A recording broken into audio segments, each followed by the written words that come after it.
வணக்கம் மக்களே, மீண்டும் உங்களை சந்திப்பதில் பெருமகிழ்ச்சி. பொதுவாக இந்த ரீரிலீஸ் ஆகிற டைம்லலாம் வந்துட்டு பார்த்தீங்கன்னா, படங்கள் புது படங்களாக வரும்போது அது படங்களுக்கு பெரிய வரவேற்பு இருக்காது. அது ரொம்ப கஷ்டமா இருக்கும் எனக்கு. ஏன்னா நல்ல படமாவே இருக்கும்.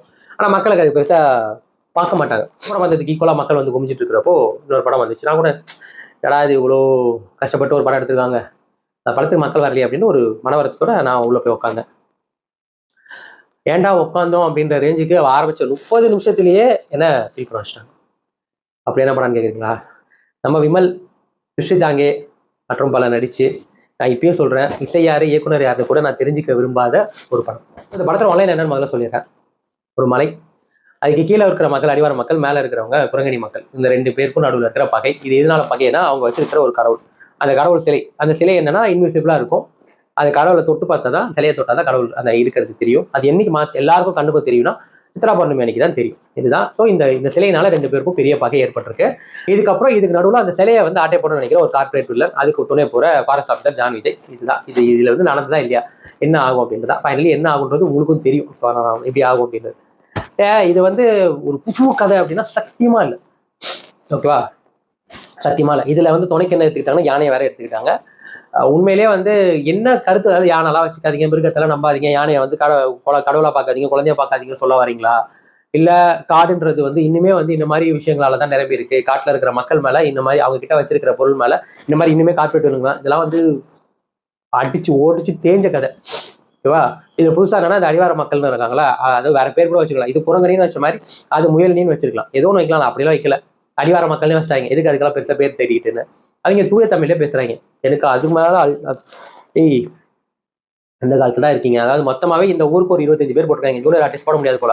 இந்த பக்கம் ஒரு 25 பேர் தான் மொத்தமாவே. அதுலயே வந்து செத்தவனே திரும்பி வந்துட்டு இருப்பான். அந்த மாதிரி இருக்கும். சாவாங்க, திருப்பி அவங்களே தான் நிற்பாங்க. இந்த படத்துல பாசிட்டிவ்லாம் எனக்கு எதுவுமே இல்லைங்க. நான் அந்த படத்தை வந்து ரிவ்யூ பண்ணக்கூடாதுன்னு தான் நினைச்சேன். பட் ஸ்டில் எனக்கு ஏன் இந்த படத்தை பத்தி பேசணும்னு தோணுச்சுன்னா, தொடர்ந்து இந்த மாதிரி இது மட்டும் இல்லை, இதுக்கு முன்னாடியே ஒரு மோசமான படம். போன வாரம் ஒரு படம் பார்த்தேன், சாவின்னு சொல்லி. அந்த படத்துல ரிவ்யூவே போடல. ஏன்னா எந்த அடிப்படையில, எந்த நம்பிக்கையில ஒரு படமா பாக்குறப்போ, ஃபர்ஸ்ட் காப்பி பாக்குறப்போ இது மக்கள் கிட்ட போய் எந்த விதத்துல சேரும் அப்படின்ற ஒரு பாயிண்ட் இருக்கும்ல, அது ஏன் புரிஞ்சுக்க மாட்டாங்க அப்படின்னு தான் தெரியல. மேபி அவங்களுக்கு கீழே வேலை செய்யறவங்களா சொல்லலாம், சார் இதுக்கு மாத்திக்கலாம், அதெல்லாம் கேட்க மாட்டாங்க. உங்க மேலில இருக்கிறவங்க ஓகே பட்டம் பயங்கரமா இருக்கும் அப்படி முடிவு பண்ணிப்பாங்க போல. போனா அந்த படத்துக்கு விமர்சனம் கூட போட எனக்கு விருப்பம் இல்லை அப்படின்ற ஒரு படம். அதே மாதிரி தான் இந்த வாரம் மகாசேனா. எனக்கு என்ன புரியும்னா, விமலா வந்து விலங்குன்னு ஒரு சீரியஸ் நடிச்சாரு. அதை புடிச்சுக்கிட்டு அந்த டைம்ல வந்து மொத்த பேரும் பணத்தை கொடுத்தாங்க போல, ப்ரொடியூசர்ஸ் எல்லாம் பண்ணுங்க எல்லாத்தையும் வாங்கி போட்டார் தலைவர். அவரு பிசினஸ் மேன் தான். வாங்கி போட்டு என்ன கதையை நடிக்க சொல்லி நடிச்சு விட்டு போயிட்டே இருக்காங்க. அவ்வளோதான். ஓடுது ஓடல, அது ஏன் பிரச்சனையா? படம் போற ப்ரொடியூசர் அந்த ரேஞ்சுக்கு இருக்காரு போல.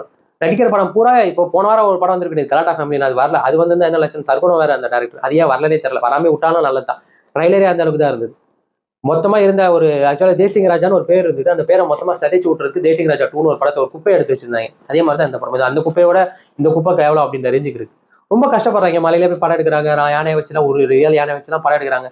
அதுக்கான அந்த பொட்டன்ஷியல் அந்த படத்துல இருக்கான்னு யோசிக்கணும்ல. என்ன கதை, எந்த காலத்துல இருக்கீங்க? என்ன மலைவாழ் மக்களுக்கு இன்னும் சாலை வசதி இல்லை, மருத்துவ வசதி இல்லை, படிப்பு வசதி இல்லை, சரியான வீடுகள் இல்லை, அவங்களுக்கு என்ன ஏகப்பட்ட விஷயங்களுக்கு அரசாங்கம் இன்னும் கொண்டு போய் சேர்க்கல, கரண்ட் இல்லை, தண்ணி பிரச்சனை, இன்னும் ஏகப்பட்ட பிரச்சனைகள் அவங்க சந்திச்சுட்டு இருக்காங்க. அதை பத்தி பேசுங்க. அது மாதிரி படங்கள்லாம் வருது. அதை பத்தி பேசுனா கூட பிரச்சனை இல்லை. 2 மக்கள் இவங்க வந்து இன்னும் தூய தமிழ் பேசிட்டு இருக்க நரபலி கொடுத்துட்டு இருக்கிற கூட்டம். அப்படி இந்த பக்கம் வந்து பாத்தீங்கன்னா குரங்கடின்னு ஒரு மக்கள், இவங்க 2 பேரும் உள்ள கார்பரேட் வில்லர். எத்தனை காலத்துக்கு இந்த படத்தை வச்சு எடுத்துட்டு போறீங்க? சாமி வேற, அதாவது சாமி, யானை, காடு, பேய் எல்லாத்தையும் ஒரே மிக்சியில போட்டு அரைச்சி ஒரு கதைன்னு சொல்லிட்டா இதுவும் நம்பி வந்து நடிச்சிட்டாங்க. என்னை பொறுத்தவரைக்கும் மகாசேனா வந்து தவிர்த்திருக்க வேண்டிய ஒரு படம், கம்ப்ளீட்டாவே தவிர்த்திருக்க வேண்டிய ஒரு படம், மட்டமான படம். அதெல்லாம் வந்து ஒரு 1/2 மணி நேரம் கூட உங்களுக்கு நடிக்கிறவங்க எல்லாருக்கும் ஷார்ட் பாக்குறப்போ கேமராமேன் டேரக்டர் என்னன்னு தெரியல, ஷார்ட் சீக்கிரம் முடிக்கணும்னு சொல்லிட்டாங்கன்னு தெரியல. நடிக்கிறவங்களுக்கே தெரியும் அது நல்ல நடிப்பு இல்லை. நானும் டேரக்டர் ஏற்றிட்டு போயிட்டாரு. Okay okay okay okay okay take okay அப்படின்ட்டு போல ஒரே ஷாட்ல. பூரா பையலுமே கேமரா பார்த்து கேமரா அந்த இருக்குல்ல, அதாவது யதார்த்தமா நடிக்கணும். அதுக்கு பேர் தான் நடிப்பு. நான் நடிக்கிறேன்னு பாக்குறவங்களுக்கே நடிப்புன்னு தெரியக்கூடாது. அந்த மாதிரி தான் இருந்தது. அது ஃபர்ஸ்ட் எக்ஸ்பீரியன்ஸ் அப்படின்னு சொல்லலாம். உங்களுக்கு இந்த படம் ஓட்டிட்டு வந்தா கூட, இல்லை யாராவது இலவசமா கூட்டு போறோம் கூட போவாதீங்க, தவிர்த்துருங்க. அந்த ரேஞ்சுக்கு தான் படமே இருக்கு.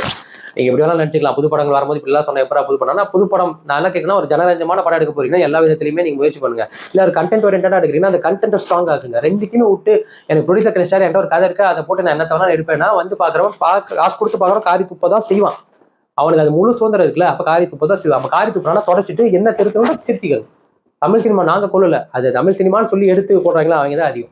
அந்த படத்துக்கு மார்க் கொடுக்கறதுக்குலாம் எனக்கு விருப்பம் இல்லை. ஸோ அவ்வளவுதான். அடுத்த வாரம் நிச்சயமாவே நல்ல படம் வரும்ன்ற நம்பிக்கையோட உங்களை நான் போறேன். மீண்டும் அடுத்த வாரம் உங்களை சந்திப்பறை உங்களிடம் விடைபெறுவது உங்க விஜய்.